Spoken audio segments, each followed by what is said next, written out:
Oi! Na aula de hoje você vai aprender sobre o ciclo da água. A gente vai entender como que funciona para a água estar em movimento no planeta. Bom, antes da gente entender esse ciclo, vamos lembrar algumas coisas sobre a água, que é importante a gente entender para que ela serve, né? Para depois a gente entender como ela se movimenta no planeta.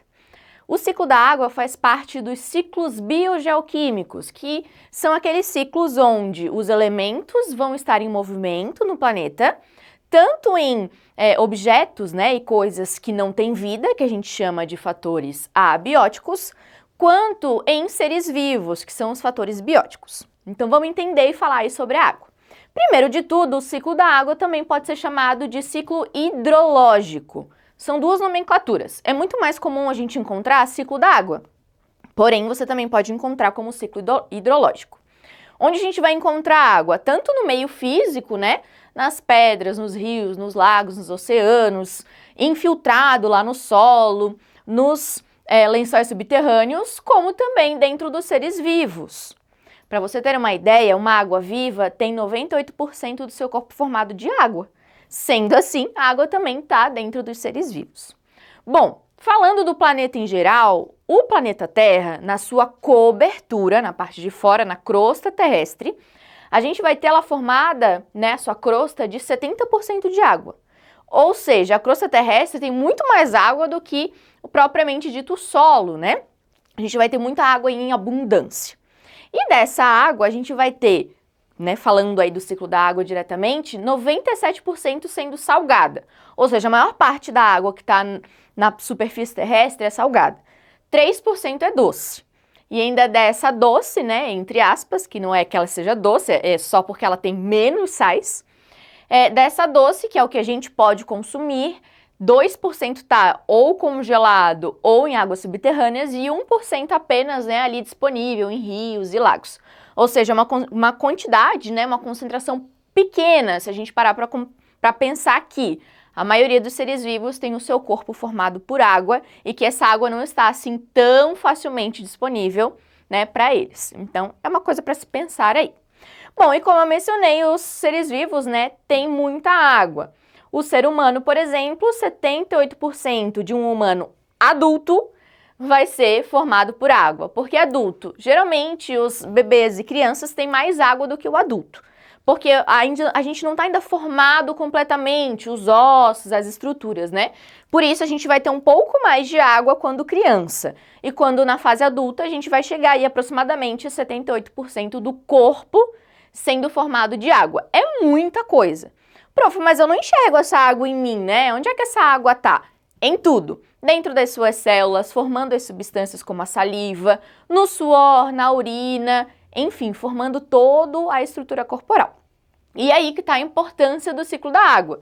Pensa o seguinte, se essa água ficasse presa em você e ela não saísse de jeito nenhum, como que você ia fazer a limpeza, por exemplo, do seu sistema, né? Como que iam sair as toxinas do seu corpo?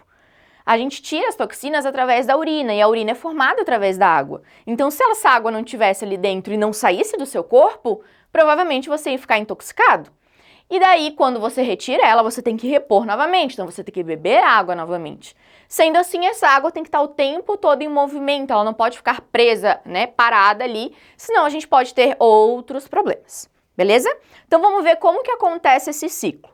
Bom, o ciclo da água, ele vai iniciar primeiramente com a evaporação. Essa evaporação, ela pode acontecer tanto lá nos oceanos, nos mares, pode acontecer nas cachoeiras, pode acontecer nos rios e nos lagos. Porém, além disso, a gente vai ter uma outra forma de evaporação, que é a evaporação que acontece nos seres vivos. Por exemplo, nós, seres humanos, a gente libera através do suor a água, sendo assim ela evapora também. E outros animais também fazem essa evaporação. Além disso, as plantas também liberam água. Então, na nossa respiração, nas representações das plantas, por exemplo, na glutação, na fotossíntese, todos esses processos liberam água para o ambiente e essa água evapora. No caso, quando a gente fala da evaporação dos seres vivos, a gente pode chamar de evapotranspiração, porque seria a evaporação da transpiração dos seres vivos, ok? Mas evaporação e evapotranspiração são o mesmo processo, que é quando a água sai do estado líquido e passa para o estado gasoso e vai lá para a atmosfera, beleza? Chegando lá na atmosfera, ela vai encontrar o quê? Regiões mais frias do que aqui próximo à superfície terrestre. Sendo assim, essa água que estava no estado de vapor se transforma em água líquida novamente, formando as nuvens. Este processo a gente chama de condensação. Então, a água que estava no estado de vapor passa para o estado líquido e forma as nuvens. Beleza? Quando essas nuvens estão com muita quantidade de água ali, né, ela começa a ficar meio pesada e daí ela libera essa água em forma de gotículas, que seria a nossa chuva. O nome que a gente dá para a chuva é precipitação. E ela é quando a água que estava lá no estado líquido pesa muito nas nuvens e cai, voltando, retornando para o solo, ok? Chegando no solo, tem algumas vertentes aí. Ou essa água pode voltar, por exemplo, diretamente para um rio, para um lago, para uma cachoeira. Pode voltar diretamente para o oceano, para os mares, mas ela também pode entrar no solo. E daí a gente chama essa entrada no solo de infiltração. Então ela infiltra, ela entra no solo. Quando ela entra no solo, ela pode ir tanto para as águas subterrâneas, né, os lençóis subterrâneos, como ela também pode ir se deslocando pelo solo e assim, né, as plantas, animais e tudo mais conseguirem acessar essa água e assim entrar de novo no processo. Aí essa água infiltrada nos lençóis se transforma futuramente em nascentes, em quantidades de água no rio, nos lagos, beleza? E também, né, a água que entrou lá de volta nos oceanos e nos mares. Aí essa água de novo evapora e retorna o ciclo. Então o ciclo da água, a gente diria que tem esses 4 processos: evaporação, condensação, precipitação e infiltração. E daí retornaria novamente o ciclo, certo? A gente sabe que, né, a gente vai ter aí umas modificações no meio do caminho. Por exemplo, essa água que precipitou, se tiver uma montanha, ela pode se transformar em gelo e depois futuramente derreter e aí sim infiltrar. Então existem vários, né, processos que a natureza tem ali que vão envolver o ciclo da água. Mas, em geral, basicamente, né, a gente vai ter esse processo acontecendo. Beleza?